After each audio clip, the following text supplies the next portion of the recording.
sebaiknya kita tidak memilih ini. Karena kalau akar penyebabnya materinya padat, kita tidak bisa menyelesaikannya dalam kegiatan pembelajaran. Halo kawan-kawan, Assalamualaikum warahmatullahi wabarakatuh. Selamat datang di channel Pak Guru IT. Apa kabar kawan-kawan semua? Semoga dalam keadaan baik dan sehat walafiat ya. Kali ini saya masih membahas seputar tugas PPG dalam jabatan 2022 ya, yaitu tips memilih masalah yang terpilih untuk mengisi LK 1.4.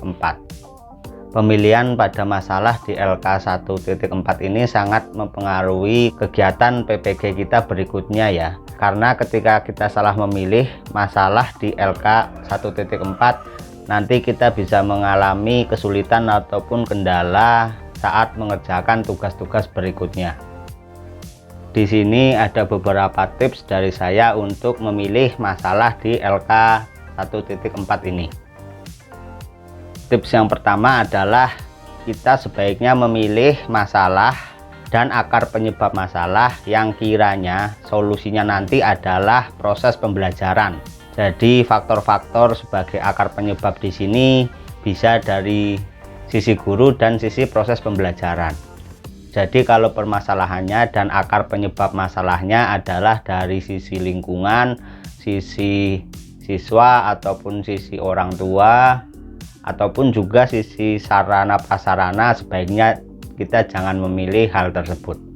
Nanti akan saya berikan contoh-contoh masalah yang sesuai dengan solusi, yaitu proses pembelajaran. Lalu tips yang kedua adalah pilihlah masalah dari identifikasi masalah dan akar penyebab masalah yang berhubungan dengan pembuatan perangkat pembelajaran atau RPP. Karena nantinya masalah yang kita pilih di LK 1.4 ini akan kita buatkan rencana aksi berbentuk perangkat pembelajaran, yaitu RPP. Jadi kalau masalah dan akar penyebab masalahnya tidak berhubungan dengan RPP, sebaiknya kita jangan memilih permasalahan tersebut. Lalu tips yang ketiga adalah pilihlah masalah dan akar penyebab masalah yang bisa diselesaikan dengan unsur-unsur pada RPP. Misalnya permasalahan ataupun akar penyebab permasalahannya yaitu metode pembelajaran, model pembelajaran, media pembelajaran, ataupun pendekatan pembelajaran, maka kita boleh memilih permasalahan tersebut. Nanti juga akan saya tampilkan contoh untuk tips yang ketiga ini. Lalu tips yang keempat adalah kita sebaiknya memilih masalah dan akar penyebab masalah yang bisa diselesaikan dengan model pembelajaran PBL dan atau PJBL. PBL yaitu Problem Based Learning dan PJBL yaitu Project Based Learning.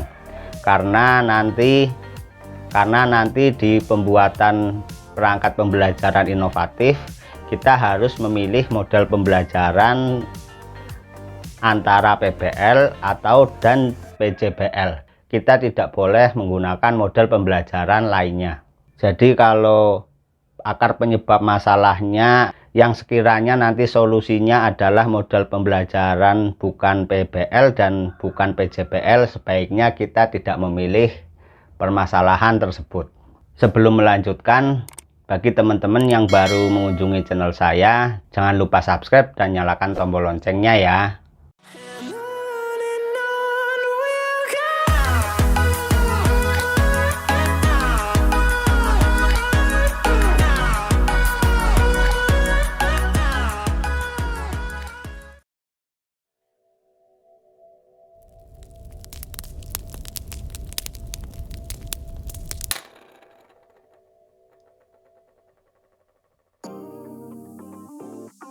Sebelum saya menampilkan contoh tips untuk memilih permasalahan LK 1.4, di sini saya tampilkan dulu bentuk tabel dari LK 1.4. Di sini ada kolom masalah terpilih yang akan diselesaikan. Untuk kolom ini kita bisa isikan identifikasi masalahnya. Lalu kolom ketiga adalah akar penyebab masalah. Di sini kita bisa mengisi dengan akar penyebab masalah yang kita ambil di LK 1.3 yang sudah kita buat sebelumnya. LK 1.4 ini nantinya akan dilanjutkan dengan LK 2.1, yaitu mengeksplorasi alternatif solusi. Jadi sebaiknya walaupun kita belum mengerjakan LK 2.1, kita sudah membayangkan alternatif solusi pada permasalahan ataupun akar penyebab masalah kita itu apa, supaya kita tidak kesulitan ketika memilih masalah yang akan kita pilih. Karena pemilihan masalah di LK 1.4 ini akan mempengaruhi tugas-tugas PPG selanjutnya. Dan kalau kita salah memilih permasalahan di LK 1.4 ini, kita juga akan kesulitan ketika mengerjakan tugas-tugas berikutnya tersebut. Jadi seperti di awal video tadi, sebaiknya kita memilih permasalahan yang berhubungan dengan RPP, metode, model, pendekatan, media, ataupun proses pembelajaran. Jangan kita memilih permasalahan yang berhubungan dengan sarana prasarana ataupun siswa ataupun lingkungan ataupun birokrasi ataupun hal lainnya yang tidak relevan dengan pembelajaran.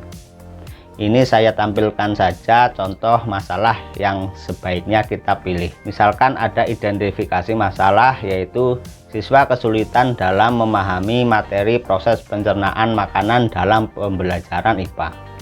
Akar penyebab masalahnya yang kemarin kita tuliskan di LK 1.3, misalnya guru belum menggunakan media pembelajaran dan alat peraga. Jadi masalah ini dan akar penyebabnya berhubungan dengan media dan alat peraga. Dan kalau kita mau memilih permasalahan ini, maka tepat karena di kegiatan berikutnya juga kita harus membuat media pembelajaran ataupun alat peraga. Tapi misalnya masalahnya siswa kesulitan dalam memahami materi proses pencernaan makanan dalam pembelajaran IPA, dan akar penyebab masalah di LK 1.3 kemarin adalah materi mata pelajaran IPA terlalu padat. Sebaiknya kita tidak memilih ini, karena kalau akar penyebabnya materinya padat, kita tidak bisa menyelesaikannya dalam kegiatan pembelajaran. Ataupun misalnya masalahnya siswa kesulitan dalam memahami materi proses pencernaan makanan dalam pembelajaran IPA, dan akar penyebab masalah di LK 1.3 kemarin adalah pembelajaran yang dilakukan tidak kontekstual.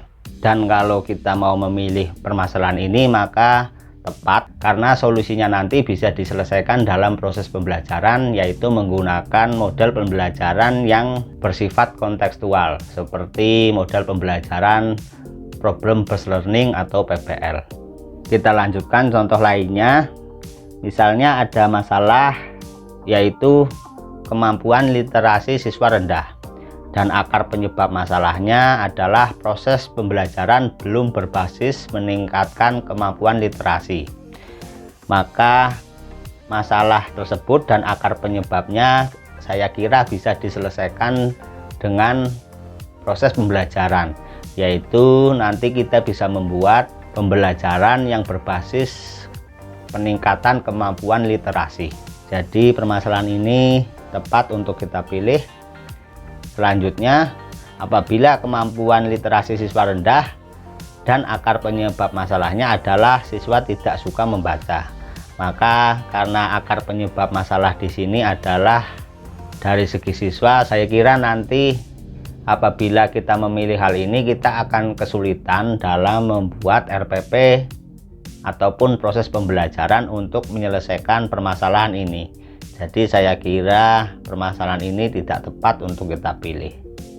Lalu apabila masalahnya juga kesulitan siswa dalam materi perkalian, dan akar penyebab masalahnya adalah siswa takut pada pelajaran matematika, maka saya kira karena akar penyebab masalahnya dari segi siswa, saya kira apabila kita memilih permasalahan ini, nanti juga kita akan kesulitan dalam membuat perencanaan pembelajaran untuk menyelesaikan permasalahan ini.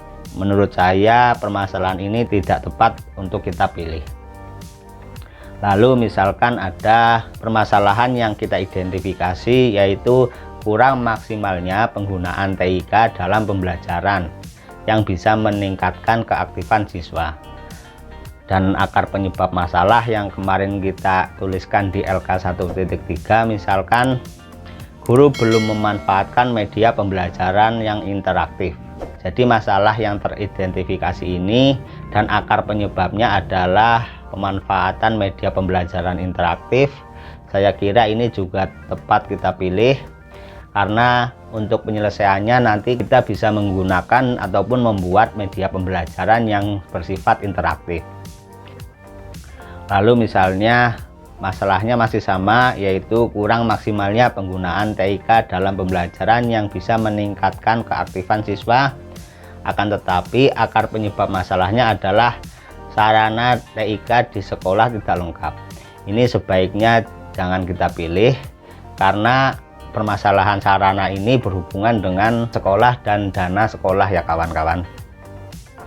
Lalu yang terakhir, misalnya ini contoh permasalahannya sama, yaitu kurang maksimalnya penggunaan TIK dalam pembelajaran yang bisa meningkatkan keaktifan siswa. Akan tetapi akar penyebab masalahnya adalah rendahnya kompetensi guru tentang pemanfaatan TIK dalam pembelajaran. Sebaiknya untuk permasalahan ini jangan kita angkat atau kita pilih, karena untuk kompetensi guru ini tidak bisa diselesaikan dalam pembelajaran kita. Jadi seperti itu kawan-kawan, beberapa tips dari saya untuk memilih permasalahan yang akan kita pilih di LK 1.4 agar kita tidak mengalami kesulitan mengerjakan tugas berikutnya. Semoga video ini bermanfaat. Jangan lupa bagi teman-teman yang baru mengunjungi channel saya untuk subscribe dan nyalakan tombol lonceng notifikasinya agar mendapatkan notifikasi saat saya membuat video baru lainnya. Sampai jumpa. Wassalamualaikum warahmatullahi wabarakatuh.